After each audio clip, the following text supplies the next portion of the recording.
Hey guys, this is Bando Guy for bringing you another episode of Let's Play Pokemon FireRed. In the last part, I stopped in Mount Moon right in front of this guy, so let's see what he's up to. We, Team Rocket, are Pokemon gangsters. We strike fear with our strength. So this is the Team Rocket we've been hearing so much about. Gang of Pokemon thieves that I love so very much. They're very, very bad and we must defeat them. Right. So, he's gonna send out a Sandshrew, which we've dealt with already. And it's not much of a higher level than the one we fought before. If it's even higher level at all. Don't particularly remember, even though it was only 2 episodes ago that we last fought a Sandshrew. And they tend to use things like Rattatas and the weaker poison types of the game. So generally they're not too difficult. Just gonna use a quick attack to finish them off. If you're having trouble with Team Rocket, I just don't know what to tell you. Though granted, if you're exploring this entire cave thoroughly, then there may come a time when you're starting to get pretty hurt. And I don't think I have any potions left because I keep on running out of money because I'm trying to catch all the Pokemon off screen and I'm having terrible luck catching them, so I have to keep buying more and more Pokeballs.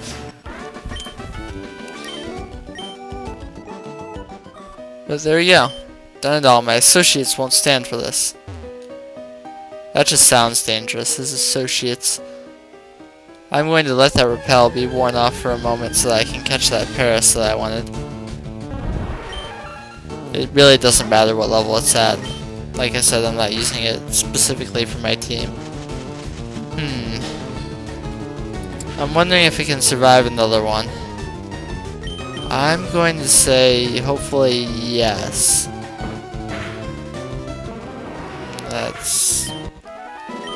Was wrong. So Kathleen grew to level 17. And I need a Paris.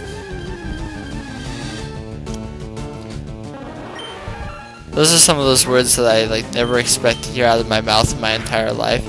Things like, I need a Paris. By the way, Paris is bug grass type.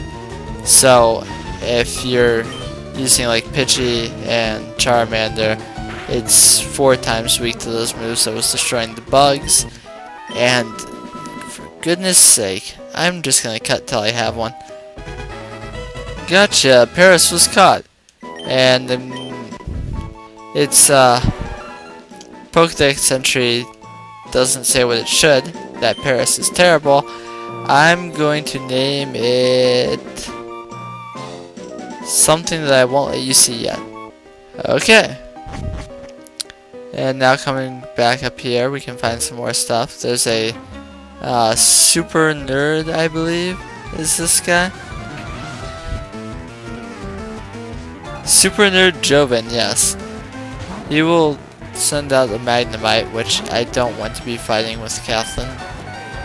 Not just because, no. I forgot that I was going to, we're going to end up seeing, what's his name's name? Paris's nickname anyway. It's Slave, for very good reason. But I'll get more into why it is named Slave later on. And I'm just going to go ahead and leave Fulu out, because I don't really want to be fighting electric types with Pidgey, even though I don't believe they know any electric type moves. This is a good time to mention Burn. Burn is similar to Poison only in that it wounds them at the end of each turn, but it doesn't do anything outside of battle. It also cuts their attack stat in half.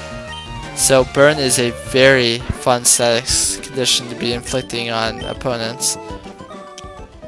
And I think I have a Paralyzed Heal actually that I just recently picked up. Yeah, I'm going to use that on Kathleen.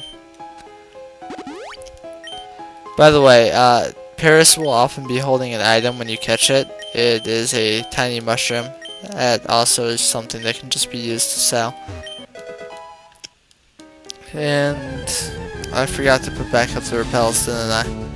See, like I said in the previous episode about possibly never having to cut out another wild Pokemon battle, I knew I would forget to put up the repels. So here's a rare candy, and you don't have to fight this guy, so I'll fight him off screen real quick. Okay, and heading up here, there is a escape rope, which lets you exit the dungeon instantly. The rare candy, by the way, raises one Pokemon by a level. This guy isn't a trainer. He says he's excavating for fossils, and sometimes Brock helps him out. This trainer, you have to block her path in order to fight her.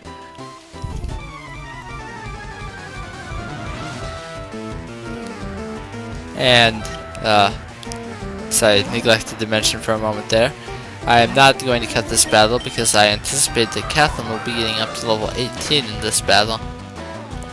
Which, similar to Charmander, reaching level 16, level 18 is a very important level for Kathleen. This class also has a Bellsprout, but it's not as cool as my Bellsprout because her Bellsprout isn't named Anton. And my other Pokemon will be much higher level than Bellsprout for the moment, but unfortunately the way this game is programmed is necessary. So, at level 18, now Kathleen is evolving. So, while Pidgey named Kathleen is totally awesome, what's even cooler than the Pidgey named Kathleen, in my opinion at least, is this named Kathleen, and this Pokemon is Pidgeotto.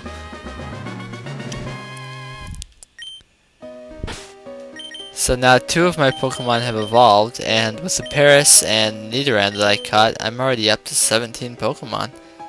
So that's almost a third of the way to what I want to be at for this game. Like I said, I knew I'd forget. Anyway, this Mount Moon may seem kind of tricky to navigate, but in fact, all of the ladders that you come across do not lead you to the end. So you just need to go to the last ladder you can find on each stage, on each floor to advance. There's an ether hidden on that rock here, and here's another Team Rocket member. Pulling a big job here. Get lost, kid. Well, judging by what I've heard about Team Rocket, whatever job they're trying to pull must be no good. But honestly, I kinda do like Team Rocket. And there are evil organizations in every Pokemon game. And up until the most recent generation, Generation 5 with Team Plasma, I just thought that none of the other teams measured up to Team Rocket. I didn't like Team Aqua or Team Magma or Team Galactic or whoever came between. I just really like Team Rocket. So Blue grew to level 18, and he's about to use seconds, and I'll just go ahead and leave Blue out there. Fortunately for me, Blue has, of course, a special move, so Intimidate doesn't matter. And I haven't explained what Confusion actually is. It gives you a 50% chance of hitting yourself, and when you hit yourself, it's a typeless base 40 power move. So it's kind of like hitting yourself with Scratch, except you don't have a type. So, of course, none of your Pokemon will resist the hit. Do you have to fight this guy? No. So I'll cut him out. Okay, and moving on, I believe there's an item right up here, and this is our first Moonstone we can find, which we saw in the museum. Here's a hiker, and I may as well fight him. He's either gonna have I think he's just gonna have some Geodudes here, which I'll use the same strategy for taking out these Geodudes as I did for taking out Brock's, except his Geodudes are lower level than Brock's, and my Blue is a much higher level than it was back then. Mud Support doesn't really do a whole lot. It weakens the power of electric type moves, but I don't have a Pokemon that knows any electric type moves right now, so it really doesn't affect me at all now, does it? I'm kind of hoping to get the attack boost here, just so that I can take them out faster. I don't want to send in Kathleen, because I don't think they know any rock-type moves right now, but Kathleen doesn't have anything that's super effective. Defense Girl, which really doesn't matter at this point. Again, I'm going to use Metal Claw, even though it's close to fainting, just to hope that I get the attack boost. And there it is. And his last Pokemon, I think is... Oh, no, he has an Onix now.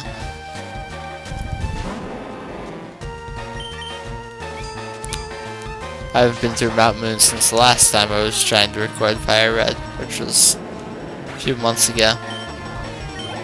So there goes Onix and Hiker Marcos. And that's basically all there is to this floor. We will not be coming back up to this floor at any point, I don't believe.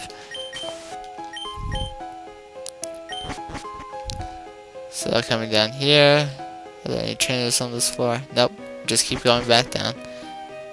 And up here is an item, it is a revive, which hopefully I won't need. As its name would suggest, it revives a fainted Pokemon. Little kids shouldn't be messing around with grown-ups, it could be bad news. Which is something very interesting about the world of Pokemon, and I've been wondering this for ages. All of these Team Rocket guys are like grown-ups, and you're a 10-year-old kid, and yet all you have to do to foil all of their evil plans is beat them in a Pokemon battle. If you win at Pokemon, it settles every dispute. That's another reason why we need Pokemon in the real world. Just settle all of our disputes with Pokemon battles. It would be so much simpler. Because, of course, in the real world, you try to mess with criminals and they'll beat you down. But here, all you need is to be good at Pokemon. It's ridiculous and yet beautiful at the same time. I don't know what else I can really say about it. Except that Kathleen won't fall to evil. And victorious, once again. And they have a lot of money. It's another reason why I like Team Rocket. They give you lots of money when you win. And normally, it's very rare that I'm actually pressed for money in this game. But when I'm having as bad luck as I am with catching Pokemon, it's actually necessary for me to get more. And I believe this is the last Team Rocket member, and possibly the only one required for you to fight. And he reveals to you that the reason they're here is looking for fossils.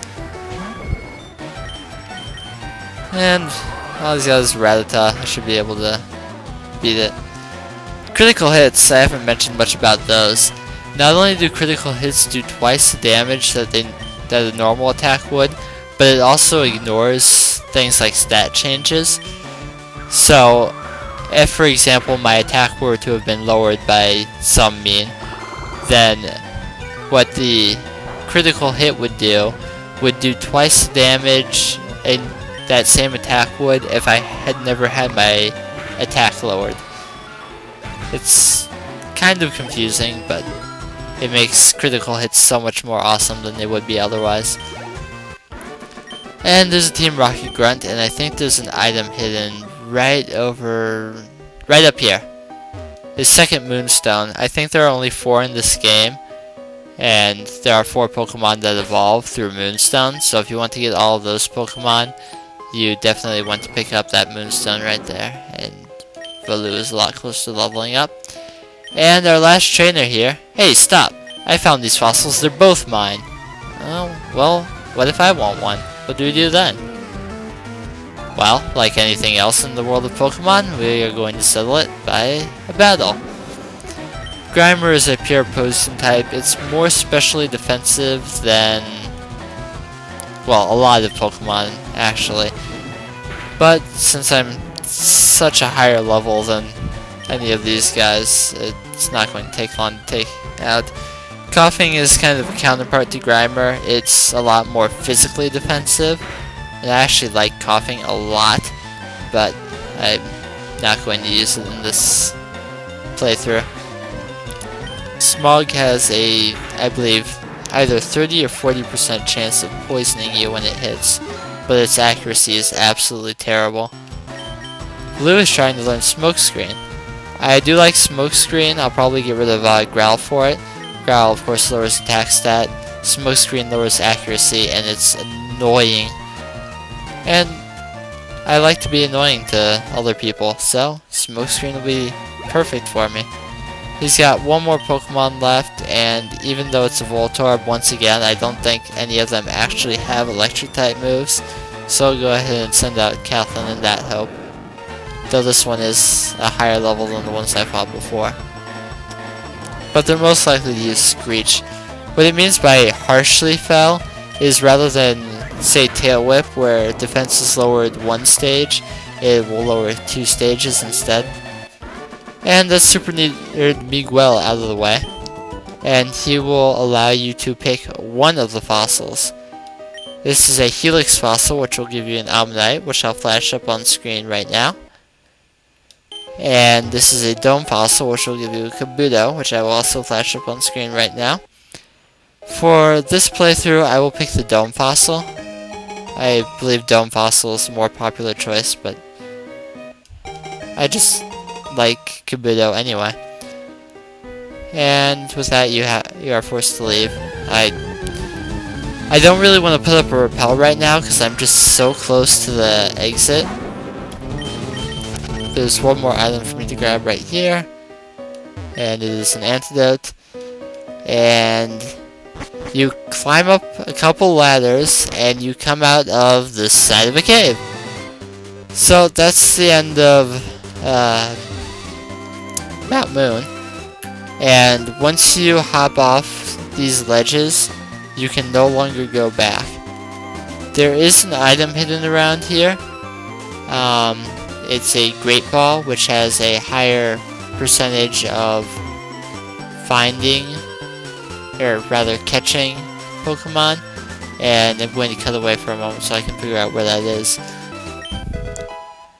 Okay, the Great Ball is right here. And these guys are move tutors. They will either teach Mega Punch, no, or Mega Kick. And I don't actually want either of those moves on any of my Pokemon right now. There are also 2 more items that are not as well hidden as Great Ball. There's TM05 Roar right here, which will end a wild Pokemon battle, or if you're in a trainer battle, it will force the other trainer to switch out.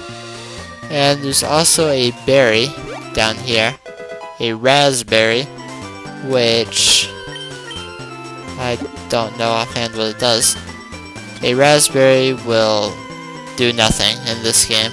It can be used for medicine in Ruby and Sapphire, but in this game it's basically worthless. So down here is the first instance of grass in Route 4. If you are playing FireRed, you can find an Ekans here. If you are playing Leaf Green, you can find your very own Sandshrew here. But heading east from Route 4 is Cerulean City, and that's where we're going to leave it off for this part. So if you like this video, give it a thumbs up, feel free to comment, and if you like my videos so far, subscribe because there's more on the way. This has been VandoGuy4, and I will see you guys next time.